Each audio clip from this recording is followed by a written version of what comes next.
What's up people? Bienvenue dans cette nouvelle vidéo. J'ai le sourire parce que je suis très heureux de vous partager cette vidéo en particulier parce que c'est la première fois que je vous propose un thème comme celui-ci.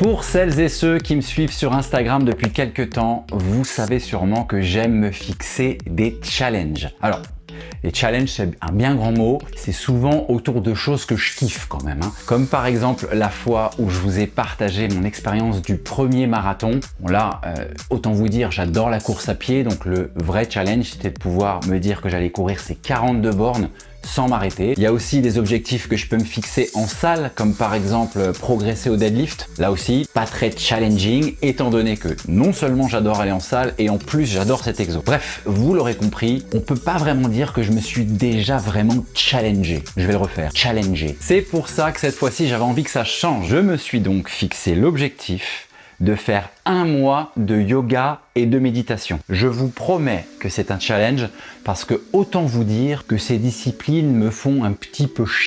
Je dirais même royalement chier si vous voulez que je sois honnête. Alors évidemment, j'entends par challenge pas simplement une ou deux séances par semaine. Non. Mais au moins 3 à 4 séances par semaine pendant 4 semaines. Alors je vous vois venir, vous allez me dire, mais attends Tony, c'est un challenge. Oui, parce que vous parlez comme ça. Mais attends Tony, c'est un challenge. Pourquoi tu fais pas une séance par jour pendant 30 jours? Eh ben, c'est très simple. D'abord, j'avais absolument pas envie de couper avec toutes mes autres activités que je kiffe. Donc je voulais garder suffisamment d'énergie et de motivation pour continuer à bien m'entraîner à côté. Puis ensuite, l'objectif, c'est quand même de faire en sorte que ces disciplines, je finisse par les kiffer au moins un petit peu. Donc j'avais absolument pas envie de me dégoûter à vouloir me forcer à le faire tous les jours. C'est pour ça que le ratio 3-4 séances par semaine me paraissait le plus judicieux pour moi et surtout le plus réalisable. Durant la première semaine, l'objectif a vraiment été de me tester en solo de la maison en choisissant des vidéos prises au hasard sur YouTube. Enfin, au hasard, j'ai quand même choisi des vidéos de yoga pour les nuls et surtout des séances qui ne duraient pas plus de 20 à 30 minutes, histoire de pas trop me dégoûter dès le début du challenge. Niveau méditation, j'ai tout d'abord décidé d'enchaîner juste après les séances de yoga. J'ai commencé par des méditations guidées. Bienvenue dans cette méditation qui vise à vous faire vous sentir bien dans votre corps et rayonner de santé. Je trouvais que c'était un excellent moyen pour un débutant comme moi de me laisser bercer par les directives sans laisser mon esprit trop partir à droite à gauche. C'est assez facile à gérer au départ. Durant la première semaine, j'ai donc enchaîné de cette manière et je me suis vite rendu compte à quel point ces disciplines pouvaient être dures pour moi. Et même si parfois j'ai vraiment pas réussi à me retenir de rire sur certains noms de mouvements. À mi-hauteur pour la sauterelle. Enlevez un pied, puis l'autre hors du sol. La sauterelle. Tirez les pieds vers l'arrière aussi. Ou tout simplement en me voyant et en m'auto-foutant de ma gueule. La posture du bébé. J'ai quand même décidé de rester le plus sérieux possible parce que ce challenge, justement, je voulais le prendre au sérieux. Je me suis donc concentré sur les séances, sur les directives, sur l'exécution des mouvements, malgré ma souplesse de clé à molette. Au niveau des séances, j'ai choisi des flows qui engageaient un maximum de travail sur l'isométrie, le haut du corps, le core training, les abdos, la posture. Et ça, franchement, j'ai kiffé. Voilà, la séance là, c'est certainement la plus difficile depuis que j'ai commencé. J'en ai chié, j'ai transpiré. Alexandra, elle m'a tué. Mais c'est très intéressant que je la fasse en début de programme parce que justement, je vais la refaire d'ici 2-3 semaines et je vais voir si j'ai progressé sur les mouvements. J'ai adoré parce que malgré tout, énormément d'iso, de mouvements de force sur les épaules. Donc forcément, ça me parle un peu plus. Mais franchement, elle m'a tué. À la fin de la première semaine, je me suis aussi servi du yoga en guise de réveil musculaire avant de commencer mes coachings en salle et de la méditation en guise de retour au calme après mes séances ou le soir tranquille en rentrant à la maison. La deuxième semaine a coïncidé parfaitement avec quelques jours de vacances, un départ pour le bassin d'Arcachon, un cadre idyllique pour pouvoir continuer le challenge. Et c'est de cette superbe aire d'autoroute, bah oui, quoi mieux qu'une aire d'autoroute pour représenter le départ en vacances et le road trip, que je vous annonce que pour cette deuxième semaine, je vais être près de l'océan. Je vous avoue que j'attends ça avec impatience parce que je me dis que l'environnement va être beaucoup plus propice à des activités comme le yoga et la méditation, certainement plus facile, en tout cas je l'espère, et motivant que de le faire dans mon petit salon à Paris. Et effectivement, dès le lendemain de mon arrivée, pouvoir faire des séances en extérieur, sur une terrasse, avec le ciel bleu, torse-poil, ça m'a paru tout de suite un peu plus plaisant. J'ai évidemment continué les cours en ligne, car comme vous en doutez, impossible pour moi de me construire des flows yoga pour le moment. La méditation et les séances de relaxation m'ont paru aussi beaucoup plus faciles à intégrer dans ma routine quotidiennement. Le bruit des oiseaux, la mer, le ciel bleu... Bref, c'était parfait quoi. J'étais même tellement détendu que je me suis surpris à avoir envie d'essayer de faire une méditation sur la place publique. Je me suis dit qu'un petit exercice avec du monde autour, essayer une méditation avec du bruit, avec les gens qui parlent, avec du passage, ça pouvait peut-être être un bon exercice finalement. Alors même si évidemment j'ai pas pu déconnecter complètement, le simple fait de fermer les yeux, de me concentrer sur ma respi, d'écouter le bruit des vagues, tout ça, ça a fait en sorte que j'ai passé un super moment. J'ai bien sûr profité de cette région incroyable pour utiliser tous les plus beaux spots à ma disposition. Sur la plage évidemment. Alors les plans de drone c'était exclusivement pour me faire kiffer et vous faire kiffer dans la vidéo.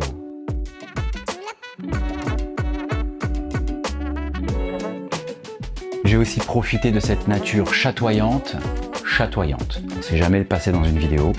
Et bien sûr des belles méditations face à la mer. Mais c'est aussi en étant là-bas et en m'ouvrant un peu plus à ce genre de pratique que je me suis rendu compte que la concentration, la respiration pendant un effort, ça pouvait s'apparenter à une sorte de méditation finalement. Pips, je profite aussi de cet environnement incroyable à la dune du Pilat pour me pousser physiquement. Alors oui, le yoga, le stretching, la mobilité, la méditation sont des activités qui m'obligent à me pousser parce que c'est des choses que je n'ai pas l'habitude de faire et ça c'est super. Mais j'ai toujours trouvé aussi un caractère très méditatif au fait de faire de la rando, au fait de se pousser. Et la dune du Pilat, là, je profite d'être dans la région. C'est l'endroit parfait, regardez-moi ça. Quand je me mets dans cet état d'esprit de rando, de pousser, brûler les cuisses, faire bosser le cardio, en fait, je me rends compte que je fais le vide. Et je trouve aussi, alors que je suis encore loin d'avoir fini le challenge, que la méditation, on l'oublie, mais c'est aussi ça, c'est pas seulement s'asseoir, les jambes croisées, et puis fermer les yeux et respirer, c'est aussi avoir la capacité, dans des moments peut-être un peu plus difficiles, de se concentrer, de faire le point, de se recentrer sur soi, et ce genre d'activité-là, c'est ce que je kiffe. Et je me rends compte que ça développe chez moi cette capacité à faire le vide, et je trouve ça hyper intéressant. Et puis retour à Paris, évidemment, pour finir cette deuxième semaine de challenge. Alors je vous avoue que ça va être un challenge en soi, justement, de retrouver le rythme. Parce qu'effectivement, faire de la méditation et du yoga au bord de l'océan, vous vous doutez bien qu'il y a plus compliqué. L'environnement m'a vraiment permis de me focaliser sur mes objectifs. Alors, je me rassure en me disant que la 3e semaine arrive et en 3e semaine, je me suis promis d'essayer de faire des cours collectifs pour changer la routine, essayer de trouver des nouvelles choses. Donc, on va voir ce que ça donne. Pour la 3e semaine, j'ai évidemment continué les cours en vidéo en essayant cette fois-ci de varier un peu plus les environnements entre la salle de sport, toujours à la maison et aussi à l'extérieur pour continuer à kiffer pleinement l'été. Et puis j'ai enfin essayé des cours collectifs, notamment chez Pause à Paris, un studio hyper stylé avec du bon son comme j'aime. Ça m'a permis de me challenger sur des cours un peu plus longs que d'habitude et aussi d'essayer de suivre un rythme imposé par la prof. Il faut bien le dire, en vidéo, des fois tu mets pause comme tu veux. Bon, je vous avoue que depuis mon retour du sud-ouest, c'est un peu plus compliqué. Cette 3e semaine, j'arrive un peu moins à suivre le rythme. Uniquement 2 séances sur les 5 derniers jours. Ça arrive, j'essaie de pas trop me sentir coupable. Voilà, j'ai pas non plus d'excuses, je vais pas dire que oui, c'est parce qu'il faisait trop chaud, j'avais trop de travail ou autre. Non, je pense simplement que j'ai coupé le rythme. Être au bord de l'océan m'a effectivement donné l'envie de faire plus. Je trouvais que l'environnement s'y prêtait bien. Depuis que je suis rentré, c'est un peu plus compliqué, donc on va s'y remettre. Pour finir ce challenge, j'ai vraiment décidé de mettre les bouchées doubles dans cette 4e semaine. J'ai fait donc plus de cours collectifs en essayant notamment un flow chez Slow Wellness House, un studio hyper stylé dans le 10e arrondissement de Paris. mais aussi chez Alpha Coaching, un studio dans le 8e où habituellement je m'entraîne et aussi j'encadre mes coachings et mes prépas physiques. Cette fois-ci, c'est moi qui me suis fait coacher et je peux vous dire que j'en ai chié. La variété des profs m'a permis d'essayer différents styles et j'ai trouvé ça plutôt cool. Niveau méditation, j'ai vraiment assuré sur cette dernière semaine. J'en ai fait tous les jours sans avoir l'impression de m'être forcé. Et franchement, j'étais très fier de moi pour finir ce challenge. Ce qui m'amène à ma conclusion.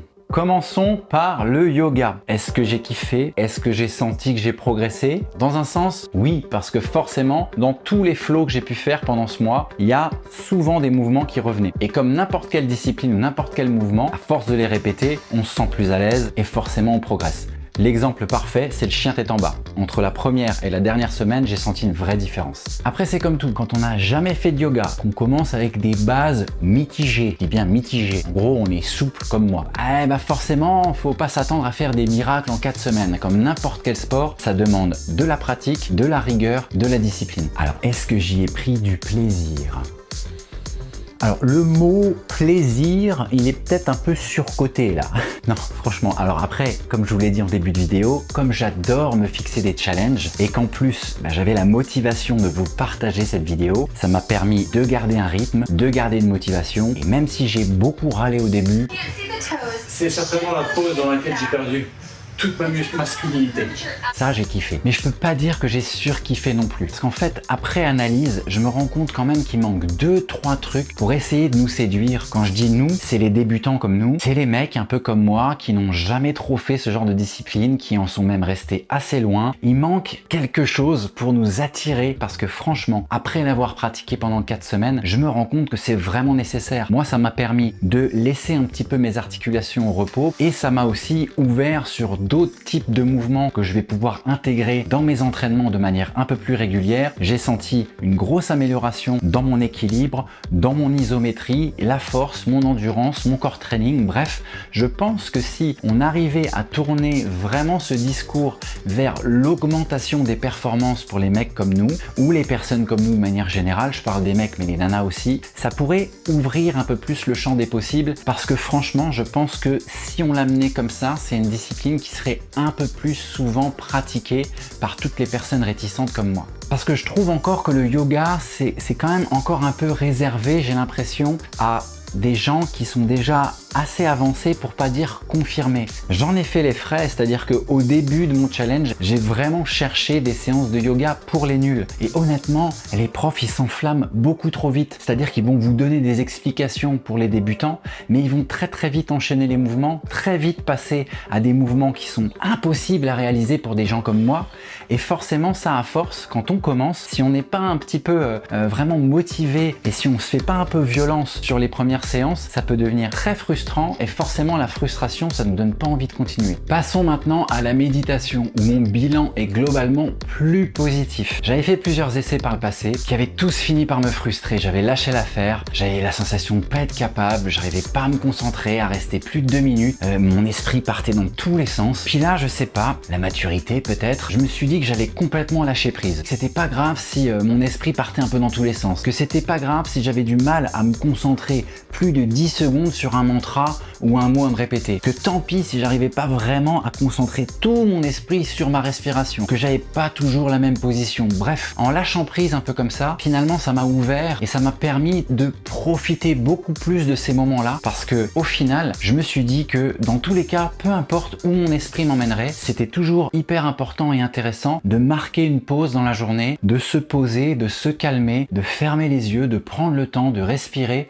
Ça pouvait que me faire du bien. Et en gardant ça à l'esprit, je me suis surpris à prendre du plaisir, à pas avoir besoin de me forcer et à même trouver le style de méditation qui me convenait le plus. Je suis passé en début de challenge à des méditations guidées et puis finalement je me suis vraiment rendu compte que ce qui me convenait le mieux, et ça c'est personnel, c'était des instrumentales assez douces où je pouvais me concentrer sur une musique, quelque chose qui pouvait me permettre de me focaliser et de me détendre, bien plus que quelqu'un qui finalement te parle et te guide. Je trouve que ça c'est top pour le début quand on sait pas trop comment faire, mais à terme trouver son style, c'est ce qui nous permet d'être le plus à l'aise et de se sentir confortable quand on médite. Parce qu'à force de vouloir tout contrôler, contrôler sa respiration, contrôler son esprit ou une pensée, quand on n'y arrive pas, ça devient finalement très contre-productif. On se stresse, on se frustre, c'est aux antipodes de ce que doit nous apporter la méditation. Car certains jours, c'est beaucoup plus compliqué que d'autres et c'est comme ça, c'est comme dans la vie. On a des jours où on arrive à plus facilement se concentrer que d'autres. Et la méditation, c'est pareil. Vous aurez des jours où vous aurez l'impression que c'est facile et d'autres où vous aurez du mal. Mais ça ne doit pas vous empêcher d'essayer de méditer parce que dans tous les cas, comme je le disais précédemment, ça ne pourra vous faire que du bien. Voilà pour mon retour sur ce challenge yoga méditation d'un mois. J'aurai maintenant beaucoup moins d'a priori à faire une séance de yoga de temps en temps, même si vous l'aurez compris, j'ai quand même besoin d'un petit environnement sympa pour me motiver. Et concernant la méditation, j'espère que cette fois-ci c'est la bonne. J'aurai vraiment pris du plaisir en lâchant complètement prise, en me laissant aller à mes envies, à mes besoins, et j'espère vraiment que je vais continuer dans ce sens-là. En tout cas, qu'il s'agisse d'une discipline ou d'une autre, je vous invite vraiment à essayer parce que de toute manière, le meilleur avis, ça restera toujours le vôtre en essayant. Ces deux disciplines ne coûtent pas grand-chose et qui sait, peut-être qu'en essayant, ça révélera quelque chose en vous dont vous ne soupçonniez même pas l'existence. Merci beaucoup de m'avoir suivi et écouté pour cette vidéo. Comme d'habitude, continuez à faire vivre cette page. Merci pour votre soutien, je vous dis à bientôt. Ciao.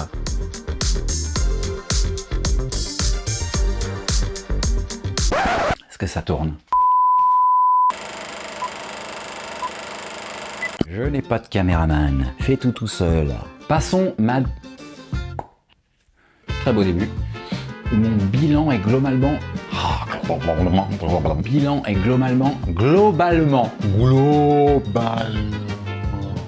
Passons maintenant à la méditation où mon bilan...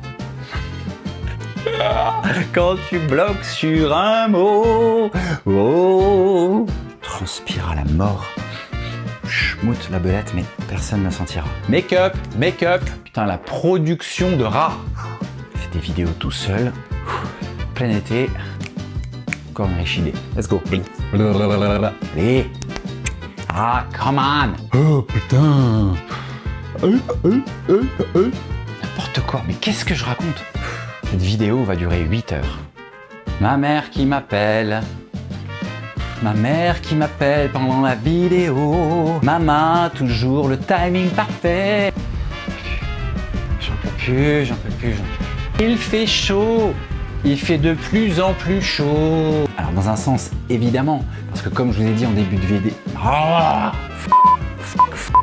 allez, c'est le craquage. Et en faisant ça, je vais pas du tout avoir plus chaud. Plus chaud. J'ai flippé.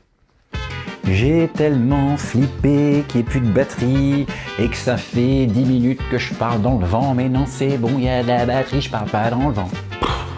Transpire du cul même. Ça j'ai dit. Oui, parce que j'ai mes notes. Hein. Oh. J'ai oublié de passer à la conclusion. Cliquer pour les programmes en ligne. Il faut quand même que j'essaye de gagner un peu de blé, quoi. Bon, je clique, il y a les programmes. Où je le mettrai, ça. Bref. Bon, alors, faut que je fasse une pause. Ça va pas.